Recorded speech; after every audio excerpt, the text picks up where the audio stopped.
Praise the lord. యేసు నామమున ప్రతి ఒక్కరికి ఈస్టర్ శుభాకాంక్షలు. యేసుక్రీస్తు చనిపోయి 3వ దినమున లేచిన రోజును ఈస్టర్ పండుగగా ప్రపంచమంతా క్రైస్తవులందరూ సెలబ్రేట్ చేసుకునే పండుగ.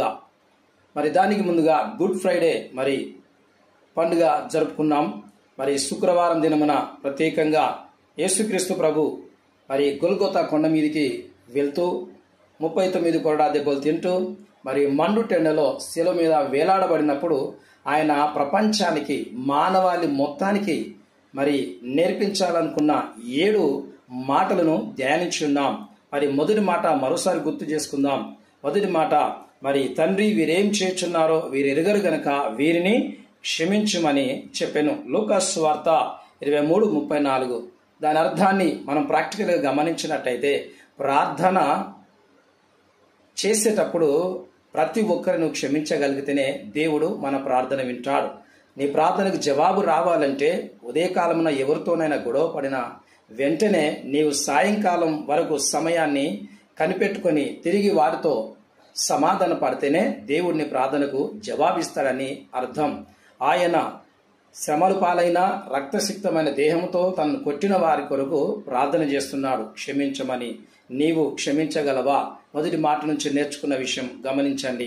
రెండో విషయాన్ని, నేడు నీవు నాతో కూడా పరదేశంలో ఉండు అని నిశ్చయముగా నీతో చెప్పుచున్నానని లూకాసు సువార్త 23:43 సెలవిచ్చాడు. యేసుక్రీస్తు ప్రభు కుడి ఎడమల 2 దొంగలు శిలువకు వేయబడ్డారు. అందులో ఒక వ్యక్తి అడుగుతాడు, ప్రభువా, నీవు రక్షకుడవని, నిజమైన దేవుడవని, నీవు నా కొరకే బలి అవుతున్నావని గ్రహించి తన అంతరంగంలో నిశ్చయించుకొని, నీ రాజ్యంలో నాకు స్థానం కావాలి అనగా పరలోకంలో నాకు అవకాశం ఇవ్వండి ప్రభువా అని పశ్చాత్తాపంతో అడిగినప్పుడు పరలోకానికి అతనికి దేవుడు అవకాశం ఇచ్చాడు. ఈ రోజున రెండో మాట ద్వారా దేవుడు ప్రతి ఒక్కరికి, మానవాళి అందరికీ కూడా ఈ మాట అవకాశం ఇస్తున్నాడు. ఏంటి? నువ్వు ఎంత దీనస్థితిలో ఉన్నా, ఎంత ఘోర పాపివైనా, యేసుప్రభుని ద్వేషించే వ్యక్తివైనా, నీ చివరి శ్వాస పోయే సమయానికైనా యేసుప్రభువా నేను పాపిని, నన్ను రక్షించు, నాకు పరలోకం కావాలని మనసారను అడిగితే దేవుడు ప్రతి పాపిని చేర్చుకొని పరలోకం ఇస్తాడని అర్థం. మూడో విషయాన్ని మనం గమనించినట్టయితే, అమ్మా ఇదిగో నీ కుమారుడు. చూసారా? యోహాను సువార్త 19వ అధ్యాయం 26-27 వచనాలు చూసినట్టయితే, యోహాను వైపు యేసుక్రీస్తు ప్రభు ఆ మండు టెండలో ఆ శిలువ మీద వేలాడదీయబడిన సమయమందు మూడో మాట పలుకుతున్న అద్భుతమైన మాట అది. తల్లి తండ్రిని కన్న పిల్లలు ఎంతగా చూసుకోవాలో, చివరి శ్వాస వరకు వారి కొరకు వారు ఎంతగా బాధ్యతగా ఉండాలో నేర్పించారు. ఈ రోజున తల్లిదండ్రులుగా మీ పిల్లలకు, తల్లిదండ్రులుగా మీ పిల్లలకి నేర్పించాల్సిన అద్భుతమైన మర్మం, మీ పిల్లలు మిమ్మల్ని ప్రేమించే విధంగా ఉండాలి. పెరిగి పెద్దవారయ్యాక తల్లిదండ్రులను బాధ్యతగా చూసుకోవాల్సిన ఆవశ్యకత ఎంతగానో ఉందని దేవుడు మూడో మాట ద్వారా మనతో మాట్లాడుతున్నాడు. ఊపిరి ఉన్నంత కాలం తల్లిదండ్రులను ప్రేమతో చూసుకోవాల్సిన బాధ్యత ప్రతి ఒక్క బిడ్డకు దేవుడిచ్చిన బాధ్యత. క్రీస్తు బిడ్డవైతే ఖచ్చితంగా నువ్వు పాటించాలి. ప్రపంచం దీన్ని అనుసరిస్తే ఎంతో ఆశీర్వాదం. 4వ మాట చూసినట్టయితే, నా దేవా నా దేవా నన్నెందుకు చేయి విడిచితివి. మత్తయి సువార్త 27:46 వాక్యం సెలవిస్తుంది. దేవుడు ఒక మనిషిని ఎప్పుడు విడిచిపెడతాడంటే, మనిషి మీద పాపములు కనబడ్డప్పుడు, మనిషి ద్వారా పాపం జరిగినప్పుడు. పాపం అనగా ఆజ్ఞాతిక్రమమే పాపం. తల్లిదండ్రులుగా మన పిల్లలు మన మాట విననప్పుడు వారిని మనం శిక్షిస్తుంటాం. అలాగే మానవుడు దేవునికి విరుద్ధంగా పాపం చేస్తూ మరణాన్ని కొని తెచ్చుకున్నాడు. ఆ మరణం నుండి తప్పించబడాలంటే ఆ శిక్ష తండ్రి తన మీద వేసుకోక తప్పదు. అందుకే యేసుక్రీస్తు ప్రభు మనందరి పాపాలు తన మీద వేసుకున్నాడు గనుక పరలోకమందున తండ్రి ఆయన చెయ్యి విడిచినట్టుగా అర్థం కనబడుతుంది. అనగా ఈ 4వ మాట ద్వారా దేవుడు మనతో మాట్లాడుతున్న మాట, ఎలాంటి వ్యక్తి అయినా, ఎంత గొప్ప వ్యక్తివైనా, మహానుభావుడివైనా, నీలో పాపం ఉంటే పరలోకం చేరలేవు. నీలో పాపం ఉంటే యేసుక్రీస్తు ప్రభు నీకు దూరం అవుతాడని దాని అర్థం. నీ పాపాలు ఒప్పుకొని 1 యోహాను 1:9 ప్రకారం నీ పాపములను నీ ఒప్పుకొని మన పాపమును మనం ఒప్పుకొని విడిచిపెట్టిన ఎడల ఆయన దీర్ఘశాంతం గలవాడు, ప్రేమ గలవాడు, క్షమించి ఆయన మనల్ని తన బిడ్డలుగా చేర్చుకొనును. ఎంత ధన్యత! 4 మాటలో దేవుడు ప్రతి ఒక్కరికి అవకాశం ఇస్తున్నాడు. నువ్వు ఎంత ఘోర పాపివైనా నీ పాపాలు విడిచిపెట్టకుండా దేవుడు ఆయన సహాయం నీకు అందదు. కనుక నీ పాపమును విడిచిపెడితేనే దేవుడు నీకు సహాయం చేస్తాడు. మరి పాపం చేసే ప్రతి వ్యక్తిని దేవుడు విడిచిపెడతాడని దాని అర్థం. 5వ మాటగా నేను దప్పిగొనుచున్నాను. ఆయన శరీరం అంతా దున్నబడింది, ఆయన రక్తశిక్తమైన దేహముతో ఉన్నాడు.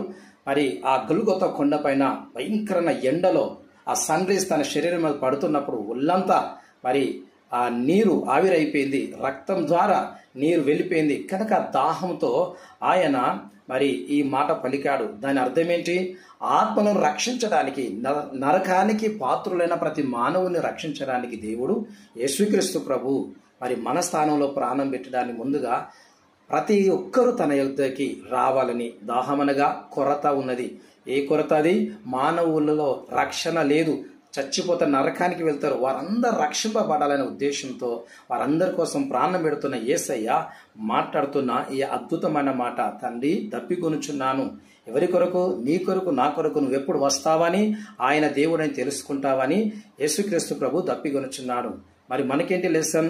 ఆయన మాట్లాడుతున్నాడు, రక్షణ పొందిన నాటి నుంచి ప్రతి ఒక్కరి బాధ్యత నీ మీద ఉన్నది. నీ ఏరియాలో నీ ప్రజల మీద దేవుడు నీకు అవకాశం ఇచ్చాడు. వారి రక్షణ నీ మీద ఆధారపడి ఉంది. నీ రక్షణ సాక్ష్యాన్ని ప్రతిదినం నువ్వు పంచుకున్నట్టయితే యేసయ్య దప్పిక తీర్చిన వ్యక్తులమైతాం.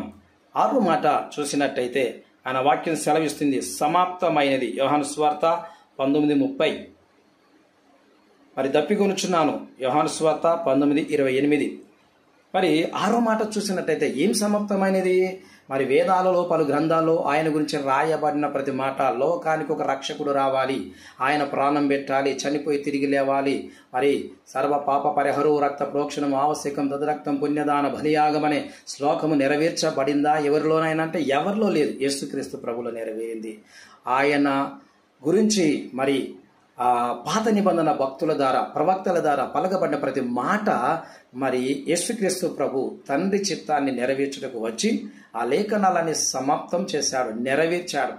ఈ రోజున నీకు నాకు దేవుడిస్తున్న బాధ్యత, బైబిల్ చదివి అనే వాక్యాన్ని నీవు అనుసరించి నడిచి, అవును ప్రభువా నీ వాక్య ప్రకారం నేను నడిచాను, నీ లేఖనాలన్నీ నేను నెరవేర్చి సమాప్తం చేశాను చెప్పగలవా?